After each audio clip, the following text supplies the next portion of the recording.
prints that I've walked by in the past, things like that, but I don't really even take much notice to that. As a casual fan of the Crow, and I love the original Crow, the sequels do not, personally, this is my personal opinion, so send all hate to longcoatmafia@gmail.com, so we'll address it there. But the effects-wise, storylines seem decent, but they seemed like a rehash. Granted, they are somewhat rehashed of the original, but they just seem played out. The special effects seem way too cheesy. It's like, oh, come on, granted, the sadness, everything behind the original, it's the goth aspect, the darkness that the original Crow, I'm sorry, rented lips folks, projected out. It was not the same as the ones that I've seen. I know there wasn't anybody else that had worked in the original that worked on the second or any of those, that aside from, I believe, the still photographer and the executive producer were the same. Everybody else creatively wasn't in it, or wasn't involved in it, I should say, crew-wise and things like that. So it's like impossible for them to have created a similar look. Would you say we captured the magic that might have been? Yeah, they couldn't have. It's not possible. I mean, the crew that we had and the cast that we had made up an energy that just was different than what they had. So it just couldn't. In my opinion, I've never even seen them. I've just heard so many bad things that's what I assume happened. That you stay away from that energy. Yeah, I don't even. I remember seeing reruns of the show that was in essence based off of the movie that you starred in, and it did not hold up to that particular movie. What they tried to do is the modern day references. They tried to expand seasonally what the movie was in about an hour and a half, 2 hours, about an hour and a half.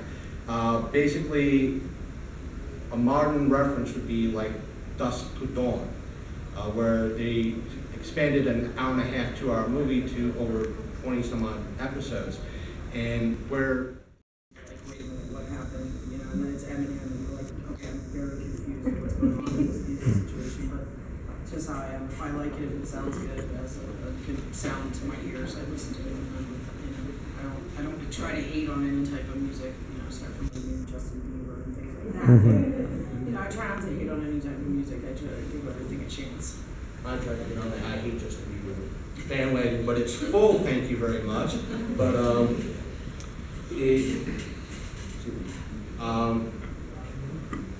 I'm almost running out of. As much as I don't not like to, is there anything that the fans sitting here at the show would like to ask Rochelle that we haven't asked yet? Yes. Were you ever approached for any of the other sequels? No. I believe that I got a call for the second film to possibly do a voiceover for the trailer, and I turned that down. I didn't get involved in it. So after that, I think they knew better after that to ask me, and I turned it down pretty coldly. So. That's the only thing that I've seen outside of the first movie, and when I realized it wasn't being played there, I was very disappointed. That's probably why I didn't continue on to the show or the third movie. Yeah. Some people have asked me why I didn't play Sarah in the second one. Well, first of all, it was done like 2 years after the original, and I was like 15 or 16, so I wasn't at an age to play that part to begin with. And even if I was, I would have said, hell no, I'm not doing it. Find somebody else. So yeah, I've heard that before though. I thought it must be you, and then we turn it on, and it's like, who is this girl? She doesn't even look like you. I don't feel like they really did a good. She doesn't look. I do. She does. Looks-wise, she looks nothing like me. And I've seen her in one show, The L Word. She was in that. She was pretty decent, but I don't follow her work or. It wasn't a good fit. I don't think, not anything against her, just right. I just don't think it was a good fit coming from your character and that character.